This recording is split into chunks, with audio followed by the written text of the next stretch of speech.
Are you ready? Ready. All right, let's go. Kevin here, top 1 financial advisor and best-selling author. We are here to talk about the stock market. Let's have a quick conversation about mental health and the stock market, because in times like this, you're in a bear market, people are talking about recession, and it feels like the world is falling down. You could be investing in some things that's down 30%, 40%, 50%, or even worse, right? I got Target, y'all know Target's down more than 30%. I got Intuit, you know Intuit's down like 40, almost 50%. But what I'm not doing is panicking. What I'm not doing is feeling bad about where my account balance is. I don't like it, but I'm not like taking that and internalizing it. So what are some things that you can do, and what are some things that I currently do that help me manage these times without getting upset and without making a rash movement? And that is something that a lot of people are doing that I want to help you to not do. Now, y'all know, especially if you've been here for a while, my degrees and trophies and books that I've written are all on business, finance, investing, that type of stuff. That's what I was trained in. I'm not a professional mental health I'm not a trained mental health professional. What I'm going to give you is my perspective on what helps me to stay calm, what helps me to see clearly in times like this. If you are experiencing something that is a true mental health crisis, please seek out a professional. I got a therapist. You should have one too. Okay. All right. My mother-in-law is also a licensed health professional, mental health professional. So go call her if you need to. All right. So I'm gonna go ahead and give you my perspective. So number one is keep a set of cash for emergencies. That is one thing that does help me to stay calm. What I see a lot with new investors sometimes, and people will DM me and say, "Hey, look, I only got $10. This is my last $10, and I'm putting it in Apple." I'm like, don't do that. Don't do that. If you should never be investing your last dollar. If you need that money to survive right now, you need to put it in a savings account. I know you're not going to get paid. I know inflation is high. However, worst case scenario, I always like to say, look, the market could go down to zero. I would hate that to happen. But if it were, I still have enough cash in my account, my just regular old savings, nothing special, to get me at least 6 months to pay the mortgage for that much longer as I figure something out. I've always said that. Every finance book is going to tell you that. 3 to 6 months. I like to say mortgage or rent.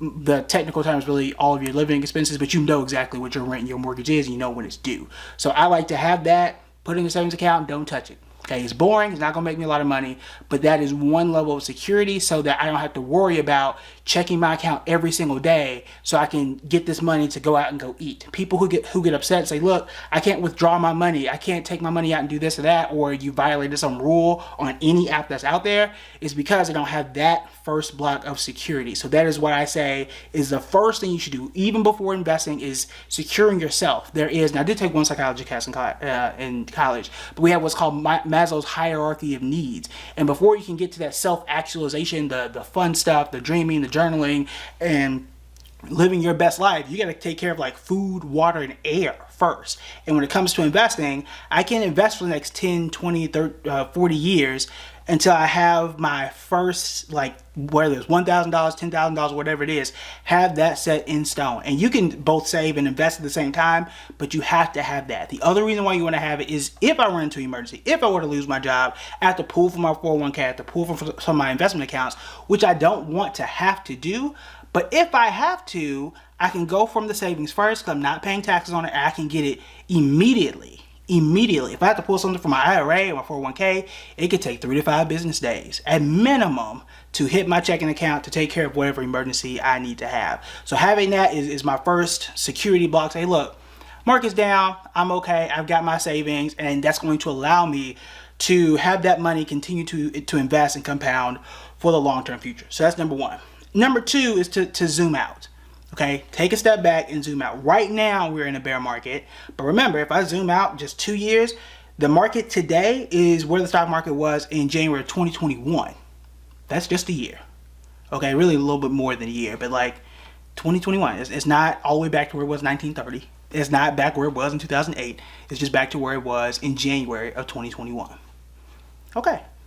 Okay, that's one thing. But also, the longer you invest on average, the chances of you making money is even higher. I say this in my webinars all the time, and I think it's after 3 years, you're looking at invested like 95% of the time you're going to be positive. You're going to make money if you're investing for 3 years on average. So if you're buying and holding, you go 5 years and beyond, you get like a 99% chance or something like that, where it's like, hey, You just stick with it and continue investing. You're going to be fine. When you withdraw your money and say, oh, I don't want to invest now, let me wait, and then jump in and jump out, that's where you start to make those mistakes. Or you just get out altogether and say, well, the whole thing is a scam, and you just leave it alone. That's frustrating. I understand that, but there's a difference between the market being a scam and perhaps you not reading into everything and watching the videos that we talk about and explain a lot of what's going on. So take a step back, zoom out. You may not have been investing that long, and that's okay. Maybe you started in 2020. Maybe you started yesterday. That's fine, but the companies that you own, the funds that you own, usually have been around for quite a while, right? And I talk about Target because this is my personal experience, and if you're investing in Target, you know this too. Target's been around for a while, okay? I know it's down this year, and I don't like that. But Target has been through these seasons before. Target has been okay. Now, whether I decide to stick with Target or not is a different story. However, if I were to sell Target and move on, it's not out of panic or fear. It's, I think there's something else that's better for me in this season, as opposed to, oh my God, I lost money, let me get out of this, and just panic. That reaction to losses and the reaction to the market is not a good habit to have, because your emotions are making your financial decisions, and that's not something that you want to do, okay? The next one is, you do not have to check your investing account every day. You don't have to. I don't check my investing account every day. Now, for public, I log into my account and I post things and teach people, and I don't know why I'm sweating. I guess this light is bright. So I talk to people, I post my stuff, and I converse and do all kinds of stuff. But what I'm not doing is sitting there and staring at the amount of money in my account every single day. I cannot tell you what the amount is in my 401k right now. I can't tell you what it is in my IRA. And it's also one advantage as to why I have different brokerage accounts for different things. So I have my IRA stuff, my stuff for the kids is all at Fidelity. I don't look at that account. I got the passwords, clearly, and I'll check come June. But me staring at the account every single day is only going to make me anxious, right? It's only going to make that aware that I was at 200,000, 500,000, whatever the number is, and now it's not. Doing that causes you pain, obviously, but also we have studies that show that as investors, we view the pain of loss greater than a gain. So if you log into your account, you lose $1,000, you really feel that, and you stick to that, and your whole day is ruined. If you log in the next day, you're up by 1,000, you're like, whatever. Or yay, but the joy does not equal the pain. And I said this before, especially when the market was down in 2020, you remember the blizzards. You know how bad that was. You remember the hurricanes, the tornadoes, all those bad weather days. But when the weather is perfect, you don't think none of it. If you were to compare how many bad weather days you've been through, like terrible weather and storms, you can probably name 10 of them. You can't name the last 10 in the last, 30 or 40 days of good, normal days that were just fine. Right, and that's kind of how the psychology works when it comes to investing. So don't put yourself in a bad position. If you're not someone who can become numb to that kind of stuff, then don't log into your account every day. That's why I've told y'all I check my accounts twice a year, quarterly at most. Right now, I learn about the stock market every day.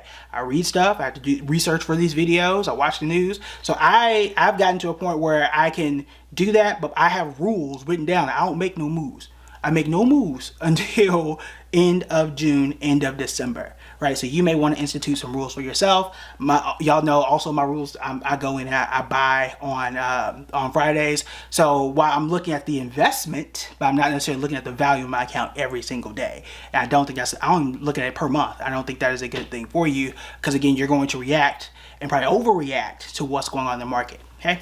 Now going on to number 4, which is our last one here. Remember, you are not alone. Okay, this is a bear market for everybody. It's not just a bear market for you, and that means that it's not necessarily your fault, right? Like, we're all in this together, and you may have had the best investing idea. You might have did your research and you were right, but the market, it was just you don't control what goes on in Russia. You don't control what goes on in China. You don't control the interest rates. The only thing that we knew coming into this was that interest rates were going to rise. The COVID lockdowns, we didn't really know it was going to continue to be this bad. We sure didn't know what was going to happen with Russia and Ukraine. You're not going to always know that. None of us did. And we're mostly all in the same boat. So it's not always your fault. We're all in the same boat. The market's down 20% or more for a lot of us. So you're not in this alone. This is why I do this channel, to help educate you. And I think these 4 tips together can help you to kind of manage what's going on. A lot of times we say, oh my God, I lost money in the market. I invested in this and this is down, this is my fault, and I'm, you know, not smart, or I did something wrong. You really might not have, especially in times like this, because when you made that investing decision, things were fine. It was different. When I made the investing decision to get into Intuit, when I made the investing decision to get into Target, at the time in December, things were fine. When I decided to get into, Capital One, because banks were supposed to be a thing and interest rates were going up, that's all we had, right? Recession was not a word that was popular. You look at Google searches to see how the word recession has taken off. It started this year. That was not the biggest concern at the end of 2021. Hey, given the information that we had at the time, we were right? But the market has decided to grade our paper differently on a curve, and it ain't a good one. Okay, so you sit back, look back, say, look, 2 years, 3 years, 4 years, 5 years, this thing will likely resolve itself. I'm going to make some adjustments. At the time, I was going to make adjustments anyway. Things are going to be okay. If I'm going to zoom out, I don't need to check my account every day, and I can continue to learn and understand what goes on. I think that is something that's extremely important too. At least for me, I need to know why. It's not just something failed. It's this factor that I either didn't account for or didn't know, or it's something that's new. I like to understand why is this happening? What is exactly going on? Because understanding something, whether I like it or not, is something that can help me. Right?